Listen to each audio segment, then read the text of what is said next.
Welcome to the Your Energy First podcast, where we talk about all things your intuition, developing your spiritual gifts, and if you feel the call, to turn them into an incredibly creative business that the world needs. Welcome. We are in 2025. Can you believe it? Can you believe it? It's really beautiful because the energies of 2025 feel different. They feel very different. There is this sense that you and I, we as a collective, will now really be creating the experience we desire to have, which puts each of us planted on our own 2 feet in our power. Wild. So I've already touched on the energy forecast for this year back in an October podcast session that I did, and more information has been landing. In fact, I woke up this morning, it was like 3:30, 3:45, and it was like shoo, shoo, shoo, all this information came in for this episode. I was like, okay, wait, hold on. I was like, I need to sleep. I really do. I love my sleep. I need my sleep. And yet here we are. One of the things that's so powerful about this energy is that it's really going to help hold and propel you as you continue to reflect and make decisions that feel right for you. Now, there's a key part in that, which is feel right for you. How many of us have made decisions because we wanted to stay safe? So maybe we people pleased. Maybe we held ourselves back because we didn't want other people to feel bad seeing us shine. Maybe you are getting the sense of, okay, I need to have a fawn response, which is when it's essentially when we do things so that the other person feels really good around us. It's actually a form of control, but it's so that they like us and we stay safe. These energies that have been bringing in clarity for the last few years, longer, is now saying plant your energy, plant your 2 feet firmly in the ground. This is what I claim. This is what I desire to experience. And I make decisions where I follow my heart, my gut, my heart and my gut. And I make decisions from that place. And that means that other people will have to adjust to your choices, to your boundaries, to your decisions, to your lifestyle. And that is up to their own personal experience and free will. So it actually empowers them to do the same, which is really, really beautiful. Okay, very interesting energies that have been landing. One of the biggest ones that I've already mentioned being the mind. How can you disconnect yourself from your thoughts? How can you disconnect yourself from your thoughts? I personally am not the biggest fan of the term disconnect, but what they mean is, so I put this into practice this morning and I was like, wow, I meditate, I do energy work every single day. And I was like, I didn't even I manifest, like I didn't even realize just how much my mind still was having this effect. So your mind is constantly in a state of thought, but it's in a state of thought based on where you have been in the past. Now, we cover this in the Aligned Creator.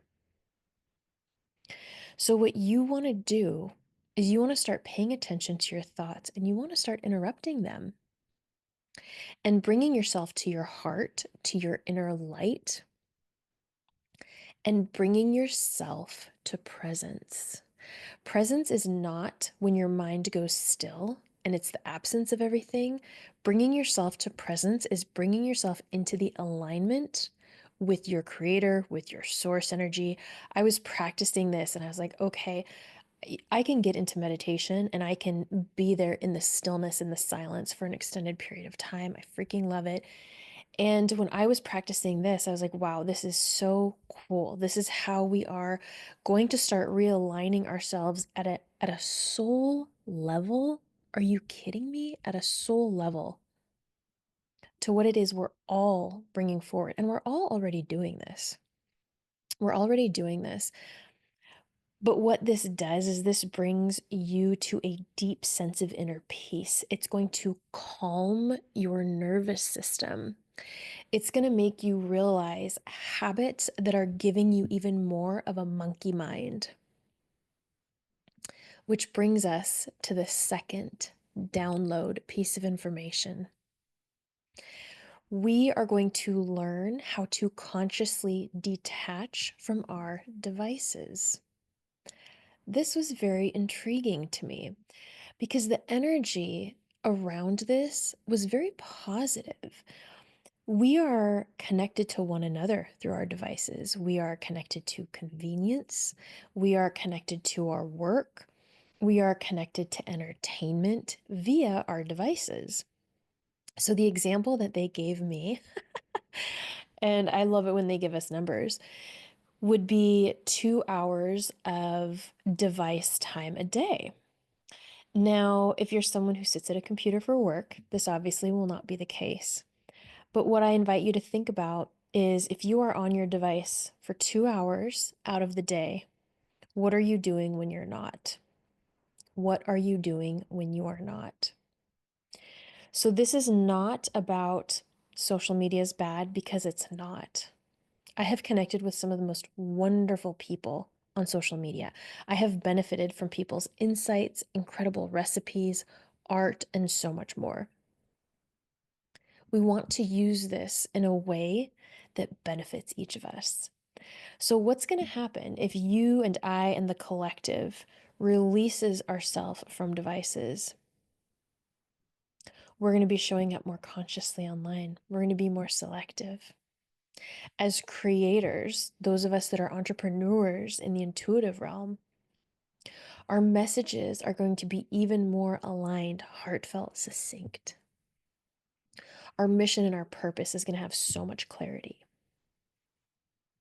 That's the beauty in all of this. It's the less is more.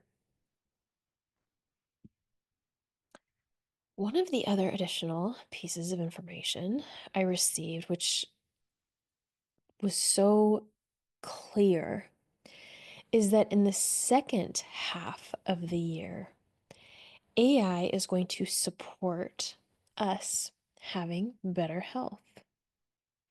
Now, I do not know what this is going to look like. This is going to be something that may not be as obvious as we think it is. But AI will be helping us with our health.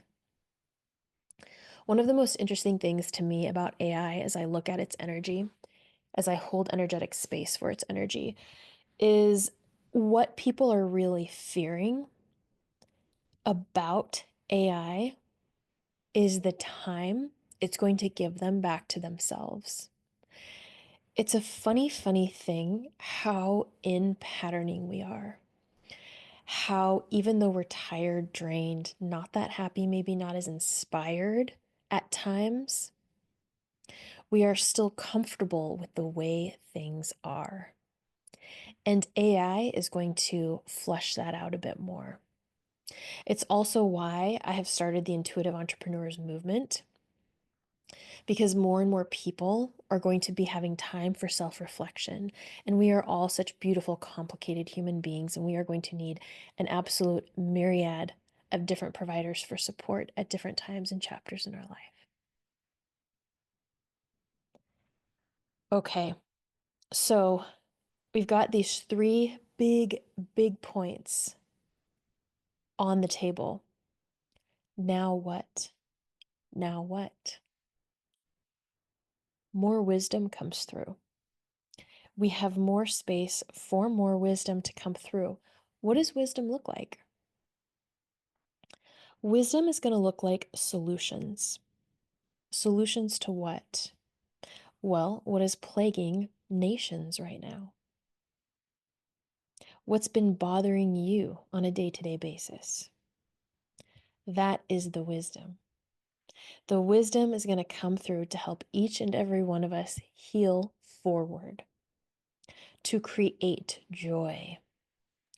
Speaking of creating joy, next week I have Tegan from Tegan Tarot on the podcast, and we both, in our professional practices, have been receiving these messages of so much hope, so much good energy that is here, that is helping us.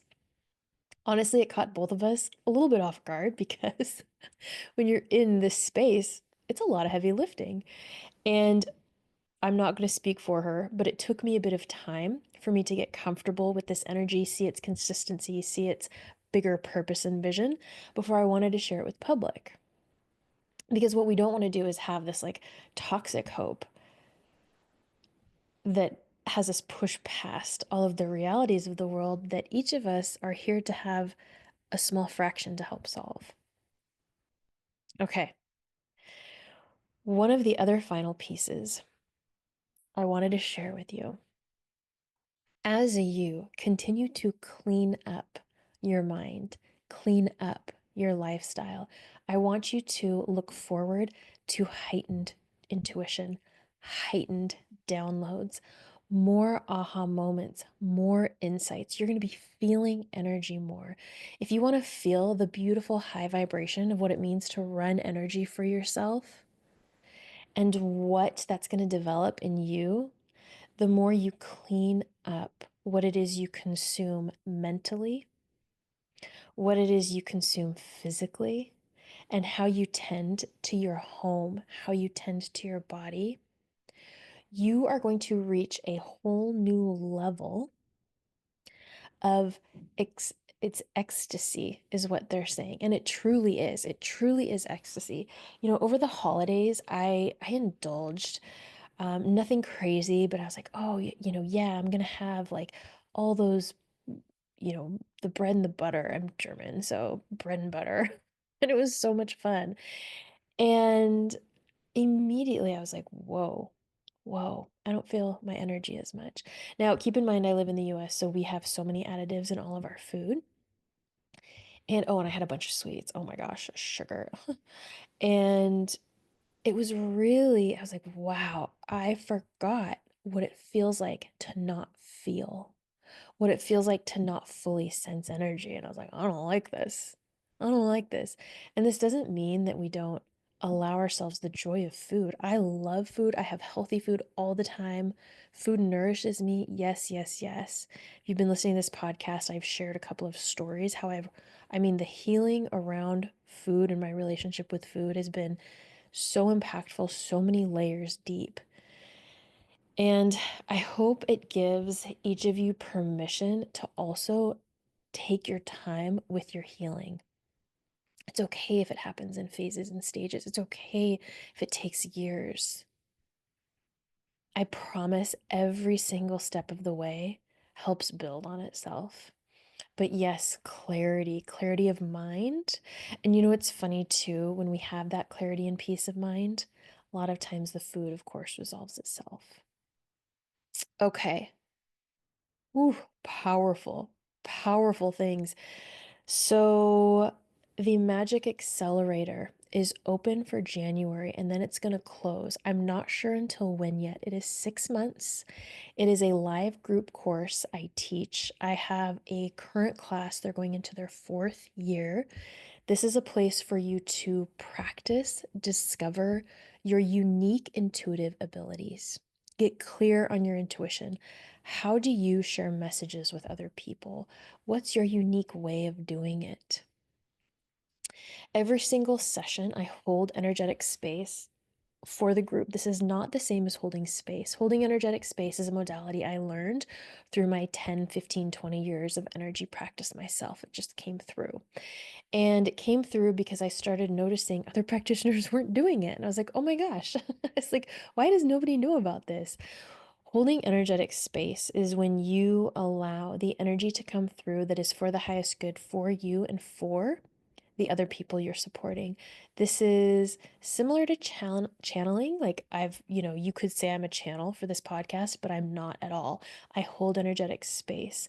That means it involves energy work and then it is 100% done with integrity. I also talk about this in my book, which comes out this year. The book is called Your Energy First: How to Be Your Own Transformational Healer. And I am so excited for each and every one of you to pick up a copy. and to understand the tools on how you will make understanding and tending your energy your own. You deserve that. You know how to take care of your mind, your emotions, and your body. Let's help you understand how to take care of your energy too. If you're interested in the Magic Accelerator, there's more information in the show notes, or we have the Aligned Creator Program. The Aligned Creator Program is 6 months as well, actually. Oh, isn't that interesting? Wait a minute, think about that. Because I intuit these programs, and the second half of the year, there was a shift in the air. Like when they talked about how AI is going to be having positive influences on our health, positive impact on our health. Interesting. Anyway, the Aligned Creator Program is how you shift your perspective so that you no longer are just a manifester, but you are a full on creator. Oh, I can't wait. Prism is for those of you who are professional intuitives, coaches, healers, and you are wanting to understand how to convert your audience into incredible paying clients so that you can be doing this work full time. You have such an important role. Everybody does in all of this. It's a really big deal to build out a business around these gifts, too. It's going to increase your impact, increase your own personal abundance, and have a positive impact on so many people. Happy 2025. I cannot wait to see you here for more. Let me know in the comments, in the show notes. What is it? What is it that really stood out for you today that you are alchemizing into your own personal experience? Meaning, what information landed for you that you're sort of ruminating on a little bit that you are going to alchemize and bring forward your unique way?